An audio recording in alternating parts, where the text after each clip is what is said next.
Hey guys, Loftinger here as always, and welcome to the third episode of Kit Selection, where I play in a map with both primary and secondary suggested by viewers.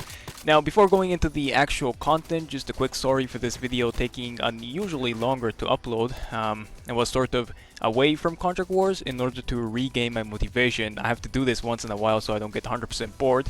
And talking about motivation, apparently my unique camouflage is almost done, so that should boost my interest towards this game once again.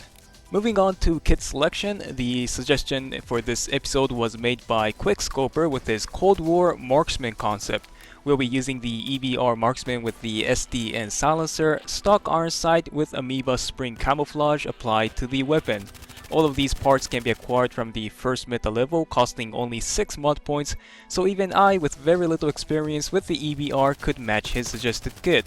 For secondary, I had two options, but we went with the M1911 since we've already used PM in the past. Play an OldSawmil while trying to flank as much as you can.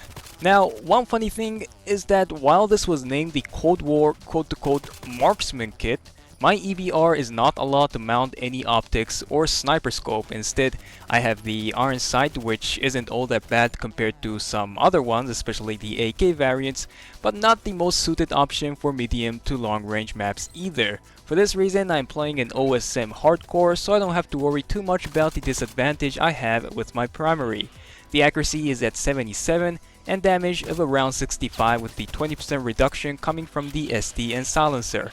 So you can feel confident about getting a guaranteed kill with 2 body shots and of course 1 solid headshots. I have to be honest here, my personal experience after playing 2 matches with this kit wasn't too positive.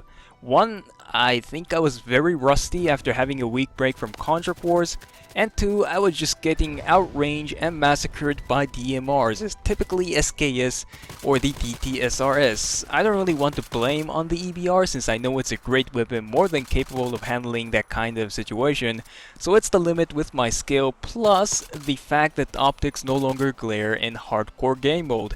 I originally thought they removed it intentionally with the overpass being introduced, but from what I've seen in the comment section, it's apparently a glitch, and this glitch needs to go away ASAP. As I said in my past videos, the lens glare is the key feature that balances out the accuracy gap between an AR and DMR/sniper rifles.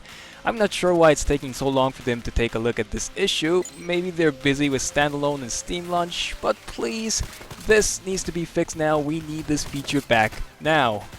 Other than that, the combination of EBR and M1911 seemed to work fine. I've pretty much limited my use of the pistol to move around and use EBR to engage both close and longer range targets. As you can see over here, I actually kind of hesitated to use my pistol at that target over there since I feel more confident about using the EBR with higher accuracy and damage while having the same rate of fire as the M1911. There really wasn't much point to engage enemies with the pistol for this kit. If you missed your first 20 rounds with the EBR, you are most likely already killed. And talking about magazine capacity, you may have noticed that I'm reloading quite often even when my magazine is not 100% empty. Yes, I know that I lose those extra rounds in hardcore. I just did it anyway since I almost had zero hope to stay alive long enough to worry about my remaining ammunition. Overall, while it was fun using the EBR with an iron sight, it's probably better for most average skilled players like me to stick with some proper optic. There is really no actual benefit that I can think of by using the iron sight, and if you want your EBR to handle close range combat, just get the cover sight at level 12 unlock. To reach there, you'll need 1,000,000 experience with the weapon and 120 mod points, so Ain't nobody got time for that.